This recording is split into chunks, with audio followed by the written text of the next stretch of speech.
The landslide victory in Japan for the party behind Abenomics is likely to be good news for industries from nuclear power to defense, while posing challenges to others such as retailers. Prime Minister Shinzo Abe's ruling coalition retained its two-thirds majority in the lower house in Sunday's election, paving the way for more ultra-easy monetary policy that has boosted Japanese stocks to the highest level in 2 decades and helped Asia's second biggest economy expand for 6 straight quarters. At the same time, pressure is growing for Abe to increase stagnant wage growth and overhaul the labor market to replenish a rapidly aging workforce. Read here for more on Abe's decisive victory. Corporate Japan is determined to play a role in rebuilding our economy and is cooperating with the Abe administration's strategy, Sadayuki Sakakibara, chairman of Japan's main business lobby Kaidenran, said in a statement.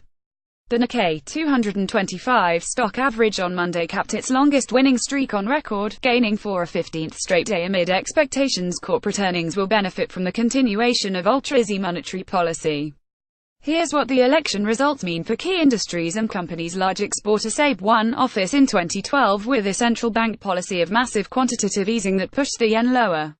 The currency has weakened from a 2011 peak and provided a tailwind for many of the country's biggest manufacturers such as Toyota Motor Corp.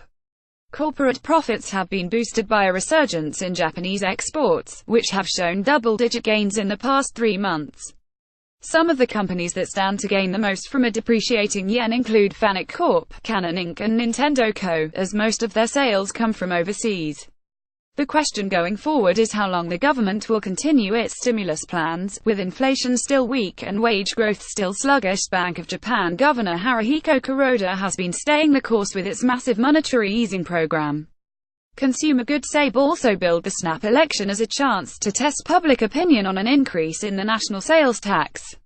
When he raised the levy in 2014, the economy tipped into recession. Abe has twice since put it off, but recent signs of growth make it hard to justify a further delay. In the election campaign, Abe linked an envisioned increase in the levy to 10% from 8% in October 2019 to planned spending on education and support for young families. That may help companies including education-related publisher Barnes Holdings Inc. and cram school operator Gakin Holdings Co. Retail and consumer giants such as 7i Holdings Co., Aeon Co., and Kirin Holdings Co. may suffer as higher taxes undermine consumer spending. Defense Abe campaigned on his administration's record in responding to missile tests and militant rhetoric from North Korea.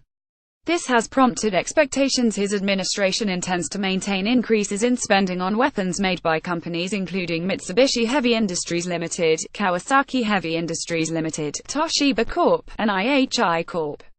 Nuclear power Abe has vowed to restart more reactors after the nation's atomic fleet was idled for safety checks following the 2011 earthquake and tsunami that caused a triple meltdown at the Fukushima Daiichi nuclear power station.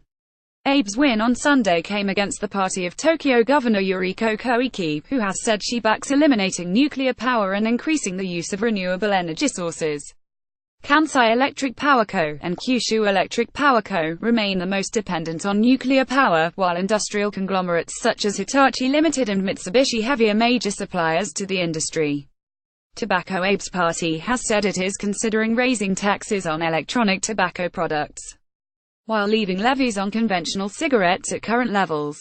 Former monopoly Japan Tobacco Inc. has lost ground to overseas rivals Philip Morris International Inc. and British American Tobacco plc, which have taken the lead in Japan's fast-growing market for heat-not-burn smoking. Meanwhile, the ruling Liberal Democratic Party has so far balked at proposals to ban smoking indoors ahead of the 2020 Olympic Games in Tokyo. Casino legislation and Abe victory is good news for companies like Las Vegas Sands Corp. and Melco Resorts Entertainment Limited, which are jostling for position as the government moves toward allowing casino resorts in Japan. The Prime Minister has supported the initiative as a means to boost the domestic economy. A substantial loss of seats in the election to the opposition could have emboldened critics of the casino plan, which surveys show is unpopular with voters. The election itself has delayed until next year the submission of legislation laying out rules for gambling resorts. Legislators will probably hold off on submitting the bill until May or June, a government official with knowledge of the plans said last month. Casinos in Japan aren't likely to open before 2023, according to Bloomberg Intelligence, with assistance by Lisa Du, Isabel Reynolds, and Stephen Stapczynski.